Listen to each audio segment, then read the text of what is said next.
Rights Act is dead. 6 votes. Done. I need y'all to understand what that law was. It wasn't a policy preference. It wasn't a compromise somebody haggled out in a conference room. People bled for it, on camera, in front of the whole country.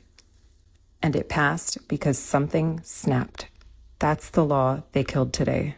And I swear, if one more person comes in here with a stay peaceful, trust the process speech, let me tell y'all about the process. The March on Washington worked because JFK was watching what was growing on the other side and doing the math. The Civil Rights Act passed because Birmingham burned.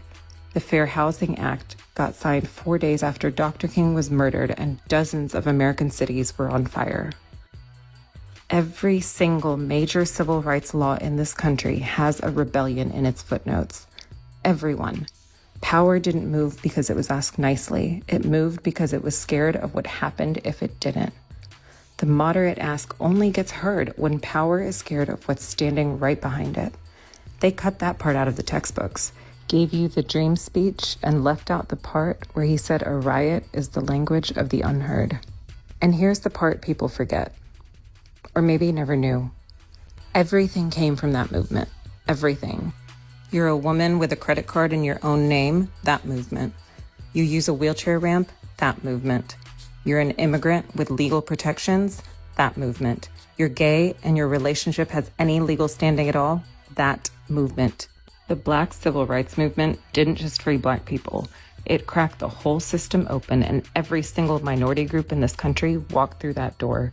And today, 6 justices decided to start closing it back up. You stripped the VRA. You gerrymandered the maps. You packed the court. You did everything you could to make the vote not count, and now you want the people you did it to respond politely? Open that history book back up. Not the chapter they assigned you. The whole thing. And just wait, there's more to educate you on.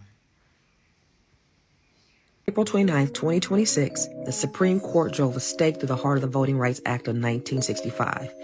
Now, let me tell you what that means, because what they are counting on is you not knowing. So in 1965, Black people did not just ask for the right to vote, they bled for it. Selma, the Edmund Pettus Bridge, Bloody Sunday, John Lewis's skull was cracked open on the concrete. Fannie Lou Hamer was beaten in a Mississippi jail for trying to register people to vote. Medgar Evers was assassinated in his own driveway. People gave their lives so that our vote would not just cast, but that it would also count.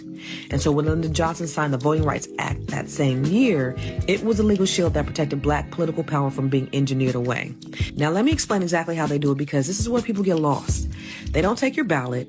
What they do is they take the map. Every 10 years, after the census states redraw their congressional district, they decide which neighborhoods go into which district, and that decision determines who your representative will be. Now, in a fair system, if Black voters make up 40% of the state, then they should have real influence in roughly 40% of the districts.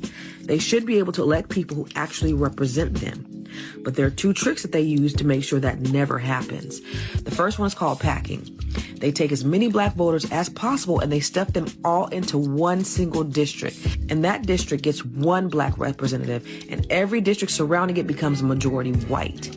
So instead of Black voters having influence in 4 or 5 races, they have only influence in 1. The second trick is called cracking. They take Black neighborhoods and they slice them apart like pie. They spread these voters across 5 or 6 different districts where Black people are always the minority. So their ballots get cast and swallowed. They never have enough concentrated power to elect anyone who represents their interests. So what do? First, we don't stop voting. Don't let them win twice. We vote in every election. Federal, state, local, school boards, judges, district attorneys. Those local elections shape your daily life more than any presidential election. They can redraw the lines. They cannot redraw our power. Look at Asians. They have the lowest voter turnout of any group in this country, and yet they're among the most economically insulated because they practice collective economics. They buy from each other, they build with each other, they bank with each other, they protect each other with their dollars. So, we need to support Black-owned businesses, open accounts at Black banks, invest in Black real estate, build Black wealth intentionally and unapologetically, because when they silence our votes, our economics must speak louder than our ballots ever could. This is Project 2025 in full effect. They told us exactly what they're going to do. dismantle the protections, redraw the power, silence the communities that threaten their control. That's why they burned Tulsa. That's why they destroyed Rosewood. And every time we build something powerful, they find a way to tear it down. But we have the blueprint to make sure that never happens again. So let's work. Now drop a black fist. Now do you understand how important it is to get out and vote, to educate yourself, and to build our black wealth?